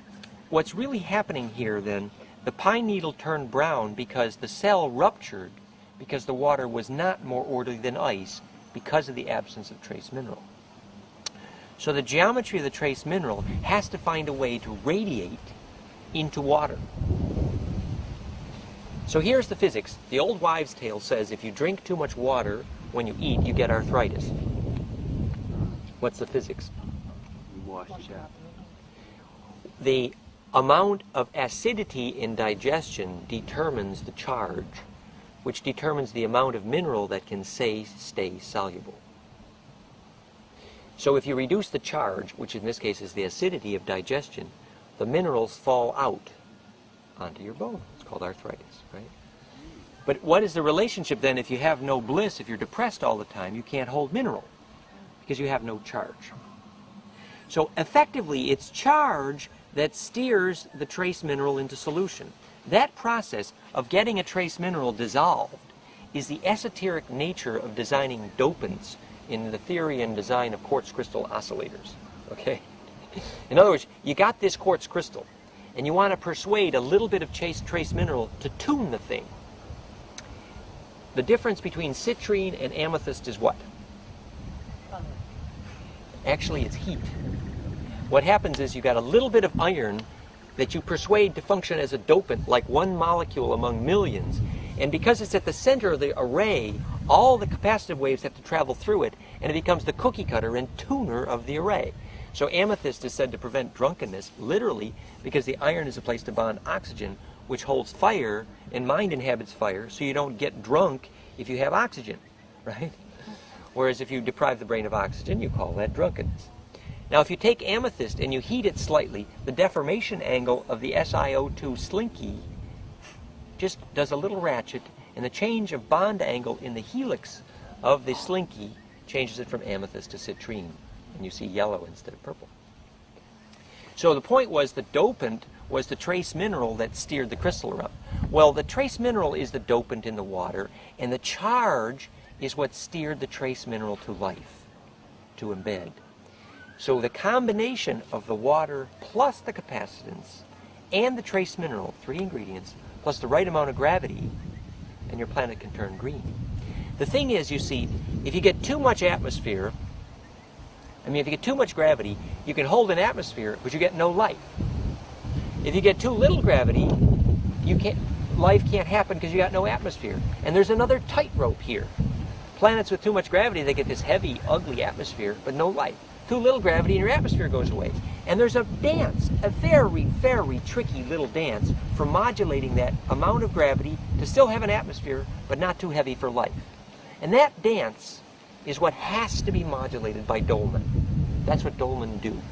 The biophysics is described to some extent in the book 2/3 on the Arcturian technique of planet taming for dolmen placement. They called the pyramid the Hummer. They were planning the symmetry of charge to make biology possible, to put atmos on the sphere. My understanding of the Montauk situation was that when Eisenhower and Truman were tricked by the Greys in accepting the treaty to permit abductions, the agent behind the scenes was an ambassador from Draco called Typhon. And that at that time, Eisenhower and Truman were given just enough time travel technology to get in trouble. And that's effectively what became the seed for what von Neumann tried to create, which eventually drove him crazy, nuts. He lost it. Johnny von Neumann, one of the most famous mathematicians in history, was intimately involved. So they designed an electrical circuit, first experiment with at Philadelphia, which could fold the electric to magnetic vectors back upon each other and create collapse. Now, they didn't barely have a clue as to the real principle of what collapse meant, but they got just a sense that recursive collapse could accelerate biological magnetism through the speed of light into time. And so these stupid dummies, and Tesla, by the way, was smart enough to say, you guys are crazy, you're rushing in where angels fear to tread, I'm out of here. That's what Tesla tells these guys. So anyway, von Neumann, they do this thing, and sure enough, half the sailors get frozen in the hull because they create this acceleration cocoon. Cameraman might Yeah. Should we go inside? Yeah. So did you want to say anything more, Donna, about your experience? About that experience with the Greys, for example?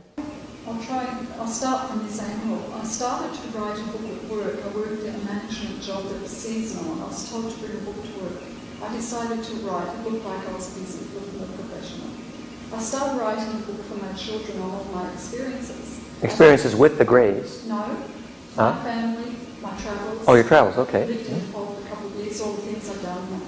And I got to the end of it, and I read back through, and there was a pattern working through. As I went back through, I found that the things that happened were really all connected. And I'd seen a landed UFO in 1975. A landed UFO. In the 60s, I had an experience on a lonely road one night, which resulted in getting home, turning off the car keys, going back to the car to get the keys out, and finding the keys on the back seat where I felt there was an entity. I was crippled. I almost drove the car off the road. But whether I was abducted up there, I don't know. But going further, I was living in Nepal, and this is the one bit that I think did it for me. I was sitting on the floor blowing up an air mattress for my American partner who just got back to Nepal. He was over quite a distance in this room, and I'm blowing the air mattress up. I had a very quick vision of a very tall yellow being with a black cloak and a black hat on. Just like that. But there was this very weird smell. Yeah. My daughter was conceived that night. There was no other time that she could have been conceived. Right. When I did the workshop with Whitley Strieber, Yeah. and he spoke about this, I didn't know about it. I burst into tears. Right. And everyone went, oh, and he went, no, I'm feeling his energy. And he went, go with the smell, go with the smell. Now, how did he know there was a smell there that night? Yeah, Unearthly smell. Credo Mudwad knows the story too. That's it, Yeah. that's it. Yes. So the other piece of your story that I think the people here might... Sorry, Yes? Dan, Yeah? sorry to interrupt. Yes, go ahead. Her birth had been predicted. Her birth I was... was terrified. It said, if you stay in this house, it was ancient language, it used thee and thy. It gave me her name. My partner wouldn't allow it to be used because we'd never heard of it before. It's now her second name. But I was so scared, I actually packed my house and was gone in 2 days because I wasn't ready for a baby. Leave it at that. But the other piece of the puzzle I think people should be aware of just for this conversation is you had some evidence that there was an interesting piece of indigenous blood in your heritage, correct? I was told that, but we haven't been able to prove it. Right. But I have tracked down an elderly relative, and he said that and even my mother said, look, she said, although they're tracking the genealogy, they cannot find an indigenous person. I remember someone saying Black Jack, and this second cousin of hers said, and he's now deceased, he said you have some Spanish Indian blood, and his wife was German. So Spanish native blood from probably the Middle Americas or I something. have no idea. Yeah. No one will come up with it, and I haven't tracked it. Because the report was that up to 90% of the women who experienced abduction-like experiences with the Greys had some indigenous or native blood. And so that's something you always check for. And why were they interested in the psychokinesis of your DNA? In a way, it's an honor, but in another way, it's something they would say maybe there was some soul negotiation beforehand and things like that. Yes? Well, I know I'm not white. Right. I have known from the earliest stage that I'm a black person in a white body. I've told my mother at the age of 8 and I've lived before. I just know that. I don't even fit in with my siblings. So the alien mutant spore phenomena. Right. I don't know. These Right. are my truths. Well, feeling black may be associated with Thoth's report of Nubian dark blood, which became the story of the Black Madonna, actually.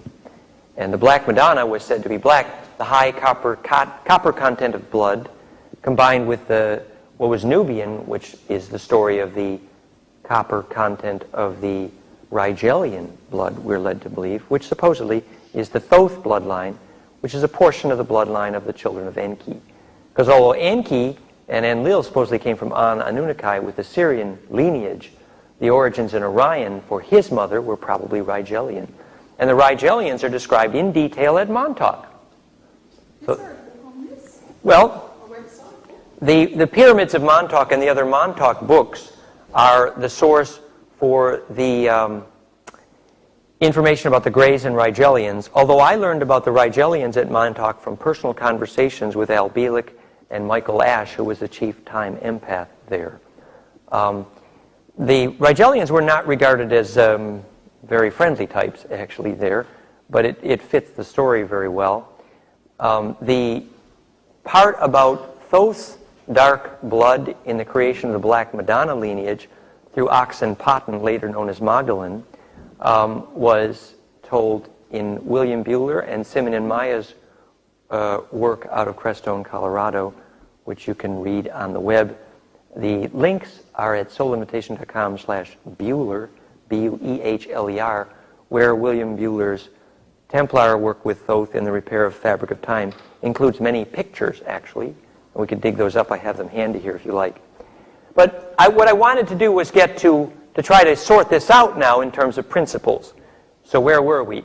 We were telling a story about Montauk, and we're trying to understand the extraterrestrial interest in our DNA, and we might get some clues to your abduction story a little bit, possibly. Not that we can figure it out for ourselves. Obviously, it's for you to understand. But we might have some clues. If we put our heads together, we might trip over something interesting. Well, I personally have, when I lectured in the International Psychotronics circuits for so many years, I used to sit next to Preston Nichols all the time, the co-author of the Montauk books. Came to know him very well. And then when the teachers from the Ken Page Multidimensional Cellular Healing Group work with Drunvalo, were at my farm, Ken Page's group. They had been invited into New York to work with a lot of the Montauk survivors, doing the psychological work, basically dehypnotize them to reassemble their fragmented memory.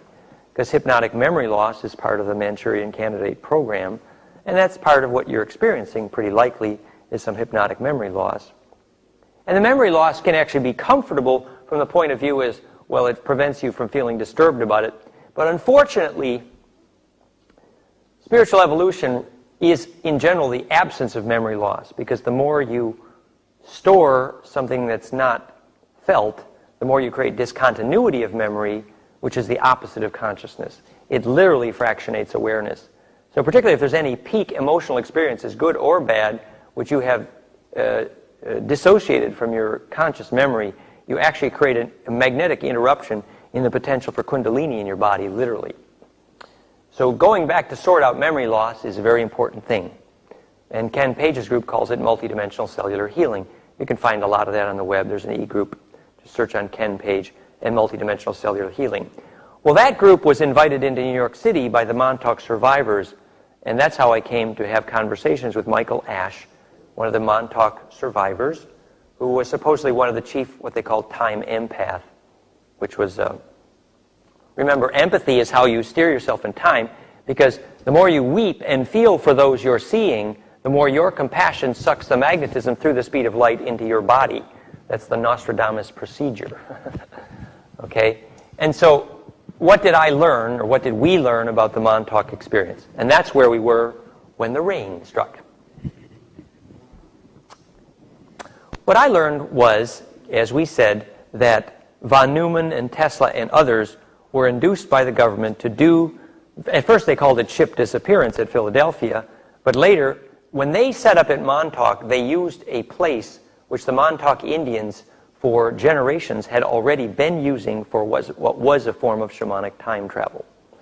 So clearly there was some fairly conscious planning about using a place on the grid magnetically where there was already dimpling in place to fabricate this traveling in time, which is just an acceleration phenomena. Supposing you take an antenna of this structure, it's called a decadelta antenna, which is an array of capacitors. You create a compression wave at the center. It became the movie Contact, and also this geometry of compression that accelerates people in time travel.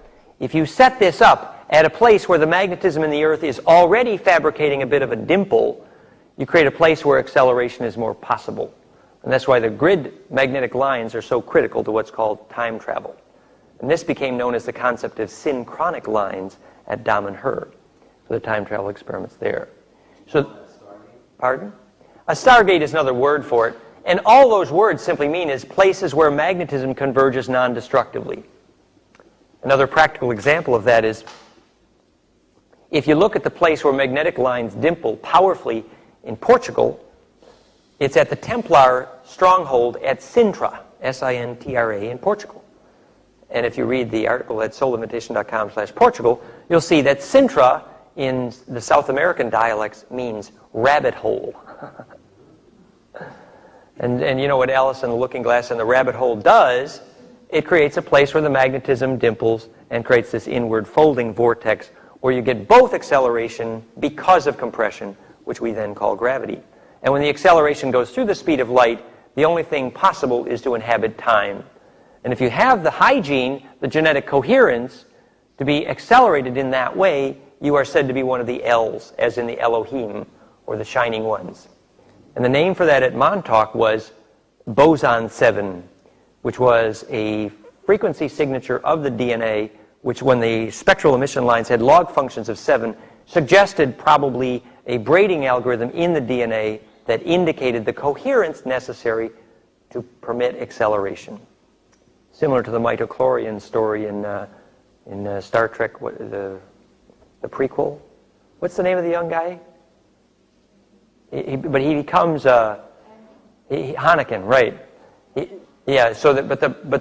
The presence in the blood of coherence field effects, implosion tendencies, are literally a predictor of successful time travel, as well as lucid dreaming. And my guess, dear, is they saw that in you with your ancestry. But my guess also is they saw a certain weakness in the personality, and I would just wonder, weakness in the sense, for example, tendency to depression, tendency to lack of bliss, something at the time when they first communicate with you which allows them into your aura.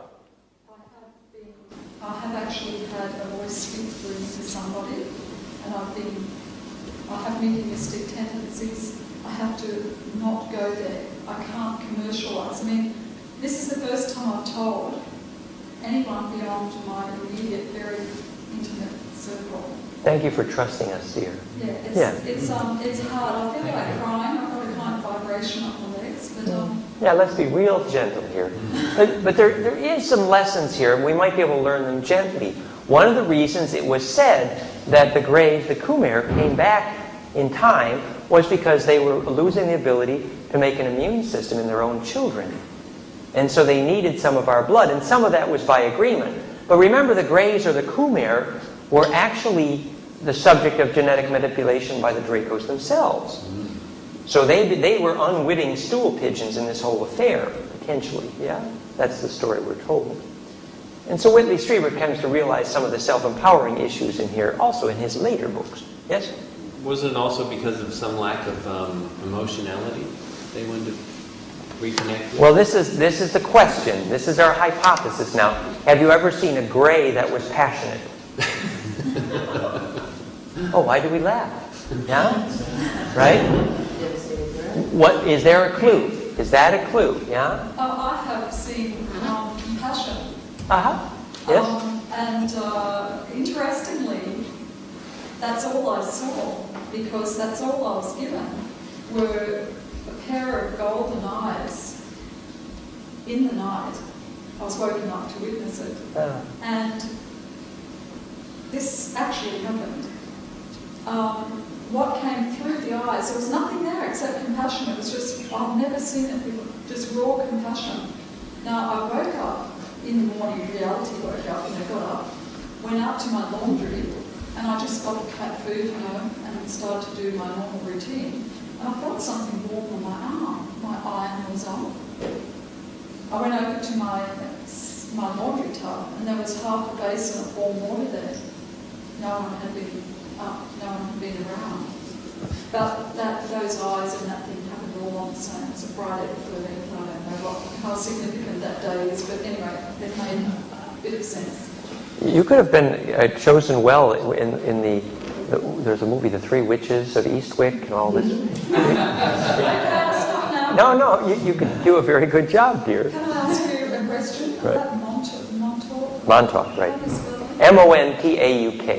Montauk. Yeah, The Pyramids of Montauk by Preston Moon and Peter Nichols. There's a whole series of those books. There's some interesting material in there. What the William Buehler group, the Repair of the Fabric of Time, Thoth group, did say was that the Greys instigated that time travel experiment in part because they realized that as we did that, we'd actually create a tear in the fabric of our own etheric grid. They called it the fabric of time. And unfortunately, that is like somebody who's been maybe doing a few too many drugs and they get holes in their aura and they're subjects to more astral entities coming and going. But they said that in the case of Earth, because of the experiments at Montauk, that happened at a planetary level here. That the electrical aura of the Earth as a whole became more torn, and this permitted more of these astral entities who are fractionated soul groups who do not have a way home, no implosion path. The atmosphere falls apart on their home planet. In the case of Greys, that's reticulum. And they discover gradually that they've lost the passion necessary to ignite an immune system in their babies. And so they realize that as a race, they're decaying. So they're trying to fabricate a bloodline that can literally stitch them back together. And they would regard us, particularly those of us who could lucid dream, as a vaccine.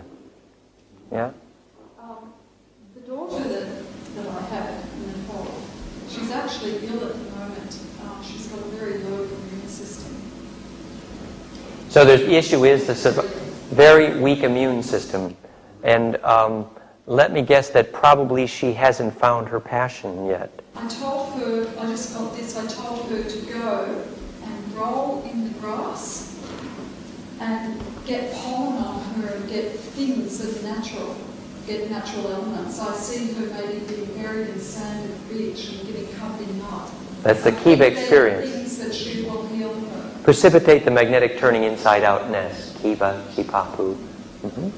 The Kinavata might be a good book about that for her. So what we have here is a situation, is a whole soul group, in this case the Kumar or the Grey, and there are many different levels of them, who lost their planet, their ecosystem, millennia ago, and are literally, along with many other groups among the stars, looking for a place to get a bloodline necessary to refuse their fractionated soul group. It's another Humpty Dumpty couldn't put the egg back together again. All the king's horses, all the royal blood put together. So the theory here is that the Earth grid, by being so fractal in both space and time, had presented the opportunity to soul groups from around the galaxy to use the genetic library here to refabricate a way for themselves back into the stars. Yes? It wasn't an accident that we were fractal in space and time. That's the point. Where we started with the Ophanim Seraphim story yesterday over here was that the intention to create this experiment in the bloodline cross between Ibi and Uru, which we call a Seraphim versus Ophanim, Sara Asaru, the serate means to cut. So serate, the seraphic, sans serif, the font, which is a cookie cutter, is all about cutting. Serate by phi, cut by phi, Sarah, and this lineage had the potential of being cut by phi, and this is O-phi in them, Ophanim. This became the bird tribe, the bird brain, and this became the reptilian brain stem. And the experiment in this bloodline cross became called eventually the war in heaven, as described in the Bible. And it's out of this war in heaven, which is essentially about who gets to have the DNA that can steer the stars around. If you remember in Dune, the guild navigators got the privilege of navigating wormholes between stars, and they're the guys that make the big bucks, right? They're the guys that get the high leverage pay scales. So obviously the competition here, when the Orion group discovers the only way they can motorize galactic commerce is with a gravity wormhole, which the Hopis call Peshmatan, is suddenly realizing that gravity wormhole is inhabited, and the guy that lives in there is the real boss. And this is called Deep Space Nine, if you saw the movies. And it's literally the physics of who steers wormholes. And so that's the competition here. The competition is about who grows up to steer the wormholes. They make the big bucks. And so there's a famous novel, it's called The Crystal Singer. And how much you pay the lucid dreamer, because she can steer the shape of your dreaming, right? So those who can steer these magnetic worms through the speed of light into time travel using glandular passion are the ones that have value. And so the genetic library on Earth is this treasure trove of cookbooks for all of these civilizations that are looking to finish off the welding and fusing of their soul groups to enable this high leverage capability. So the competition over good DNA is very intense. It's an intergalactic controversy. The actual humans of Earth are merely pawns in that game in many respects. But one thing we do have going for us is if we recognize how interesting the DNA is inside of us, then we get to at least know what our playing cards are in the poker game. Because believe me, it ain't our technology driving around in cars powered by dinosaurs farting and computers that are to them billions of years old and just really pretty childish. Our technology is not what we're supposed to be proud of here. That ain't it. So the ability to make a gland that can radiate a field effect that'll bend something, that's interesting. The ability to switch an emotion on a dime. The ability to hold coherence in the heart. These are skills that have galactic politics implications. So that's what you focus on, developing the life force in your DNA and your glands. So taking your power is also taking responsibility. So if you have taken the responsibility for steering a gravity field, then there's implosion in your heart, and the reason a vampire dies in sunlight is because his DNA, not having its own fire inside, does not have the phase discipline to go through implosion. And therefore, when there's fire in your hearts, the parasites run from your body, and the astral parasites, and the grays who don't have pure intention, they run as well. And then any grays who come up to you and ask for help are going to ask you as an equal. Ultimately, we're learning the principle of steering gene pools into stars to make them green, right? And to create soul groups that become navigable. And the grays encountered this problem a long time before we did, but they're a little bit of a vaccination for us too, because they lost their ecosystem quite clearly. I mean, their ecosystem and atmosphere on their planet went to toast. And then they discovered, well, look, it fractionated our soul group, and look, we're losing our immune systems, and it's a magnetic problem, and it's a DNA problem. And then they began this mechanical recook up the DNA bit and didn't see the psychology of it, the glandular passion role. And I do think they missed that, a lot of them. There's a lot of different levels there. But clearly, that's why I think the Templars are regarding them as secondary to the issue of the Dracos, because the Dracos were the trigger of their problem and ours indirectly. In a certain way, played a parental role to both species. But remember, we've talked a lot about Alpha Draconis, but by no means are we suggesting that's the only ET species that's messed with our DNA. Many reports suggest 22 different ET species have messed with our DNA here, and I tend to believe them. Just our most recent historical epic, the Sumerian Bible story, has so much to do with Alpha Draconis that's it's a fun place to start. But you have all these other, the Arcturian, Andromedan, they all have a stake here. Because this was by agreement to have been a genetic library. That means all the local civilizations use their library card. They check in here and check out a little chunk of DNA they need. And so then who gets to run the library is what they squabble about. The humanoid anthropomorphic shape has been taken to be one of the most efficient accelerators of DNA into stars. As above, so below, in their own image and likeness, the whole thing. So the amount of fractality inherent to the design of human biology is such that if you want to get DNA up to speed, what an efficient shape. It makes a lot of sense. So everybody wants to copy the structure. But that's not something we should be proud of having invented on Earth. The Central Core cultures knew that long before the DNA templates arrived here in the Egyptian called the Nedirs. The Dalai Lama stories in Tibet are instructive. That he travels in the country, finds a family that strikes his fancy, and that's where he incarnates next time. And the whole country comes to worship whoever can prove that their memory line is continuous. So that's the royal blood is by definition the one who can remember past lives. What's the physics? It's DNA that can compress well. So if your DNA can compress well, and you can do something intentional on that level and bring the memory through, then there's more coherence mathematically between incarnations. But for most people, so for all practical purposes, reincarnation is not real to most people. And even those of us who have fragments of that memory, we need to acknowledge that they are fragments. When you drop a purple ink through a straw into water, and it forms a beautiful purple donut in the water, and then as it decays, you see 7 smaller purple donuts form in the water, if the water is laminar or sacred. The 7 smaller purple donuts will be at the tilt angles of the 7 spins of the tetrahedron in the water. That's the way the Reverend Mothers explained to me the physics of why after every incarnation, 7 will incarnate the memory for the next incarnation. And if it's a great incarnation, it'll be 7 times 7. But they said that typically only 1 will actually accept the soul mission, the purpose. The concept here is from Education of Oversoul 7 by Jane Roberts, that the evolution of souls has some coherence to the extent that our emotions are coherent enough to steer our DNA. Reverend Mothers. Like the Ben Gesserit. See? Very good. We have a clue. Then why don't you say who the Bene Gesserit were? The order of witches from Dune that were able to speak in power language and have this whole order that was thousands of years old, and that the Hive Queen was a telepath. And they used to track the evolution of bloodlines so they would be aware where the next avatar was going to erupt like a volcano from the bloodline.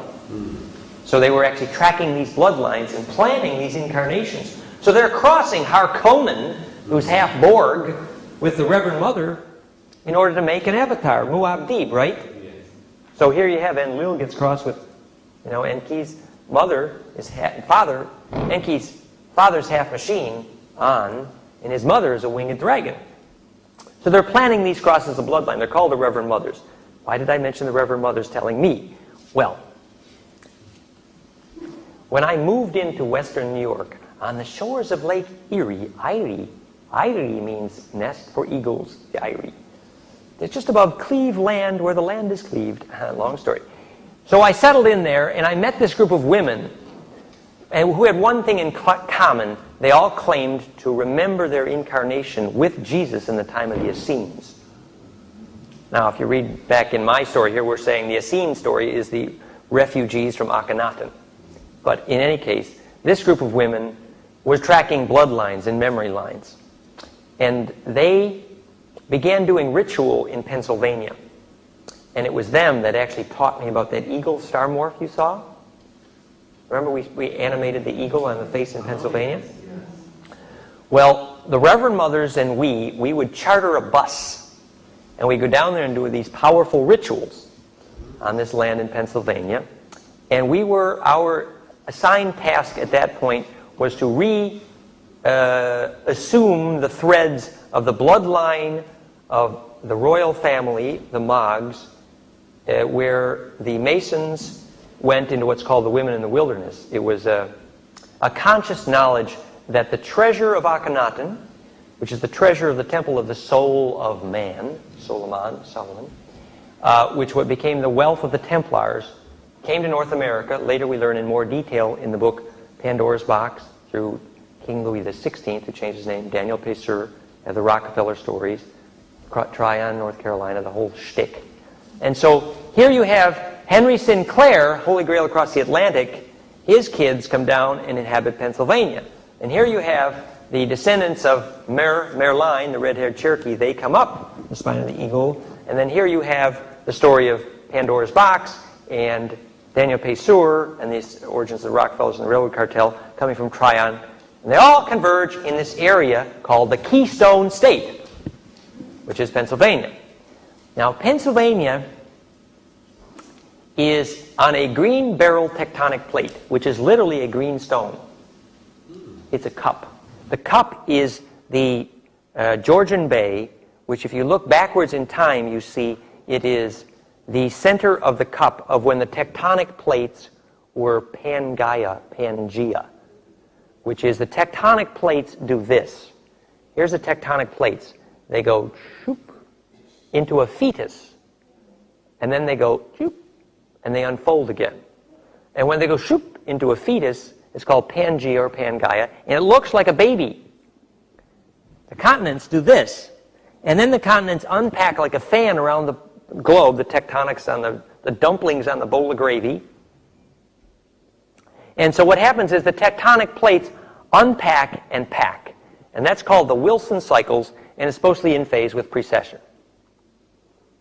And if you understand metabolizing starlight directly, you understand in the human that the activity of going from here to here is the activity of changing the wavelength of the capacitive waves you eat. When you're at this angle, you're eating short waves.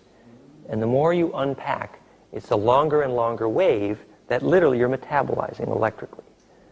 So maturity, the ability to be weaned and metabolize starlight directly, happens on an individual level as one human being learns digestion and then learns to digest gravity. And then it happens on a planetary scale as well. This is a, for what it's worth, story from the Reverend Mothers. So the Reverend Mother's story was that at the time when the tectonics were in this fetal cup, which we later call Pangea or Pangaea, that this fella called Merkaba, described well in the book Secret Places of the Lion, later I think it's the same guy as Ea, Enki, got stranded, his craft landed, crashed down, got stuck. Oops. And so basically, this is another way of understanding, the soul group got fractionated here, like our DNA is losing it. It's getting slower and slower. And the last planet we can finally start navigate to before our DNA slows down altogether is Earth, named after Ea. Okay? And what did they do when they got here? They set up 6 capacitors in a hex, which is the flower of life and the flag of the Dracos and the flag of Israel. And those capacitors in a hexagram were designed specifically to create a charge field which would prevent cellular aging. And that physics was called the Garden of Eden, E-D-I-N, which means spaceport. And to be booted out of the Garden of Eden means you were dumped out of the capacitive field and you'd start to get old.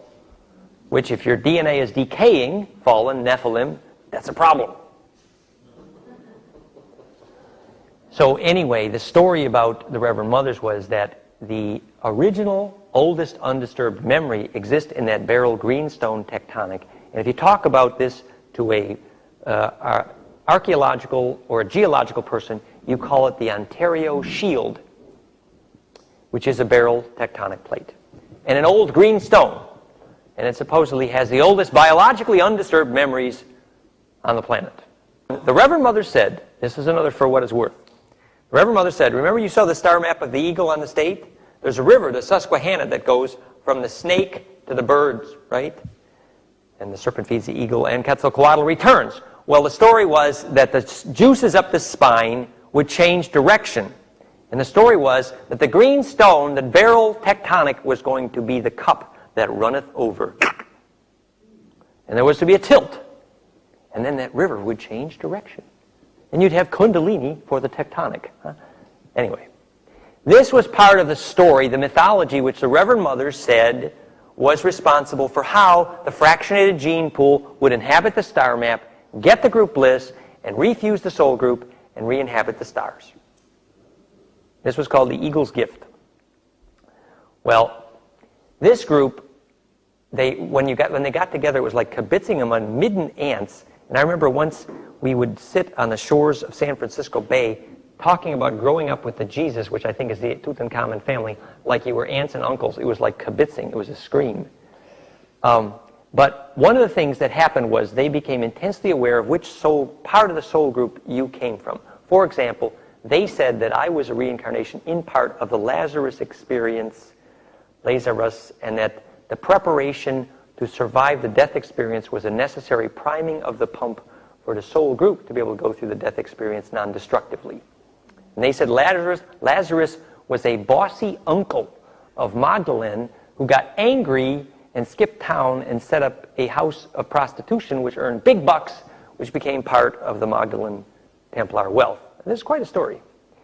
Anyway, they were dubbed the Reverend Mothers by this guy, Bob Gulick, because they were stewarding bloodlines.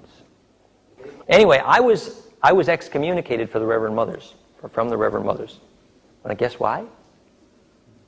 For not keeping secrets. Anyway, so there was this group of women who had all these memories, and I learned a great deal from them. For example, the role of titanium in ritual, and the function of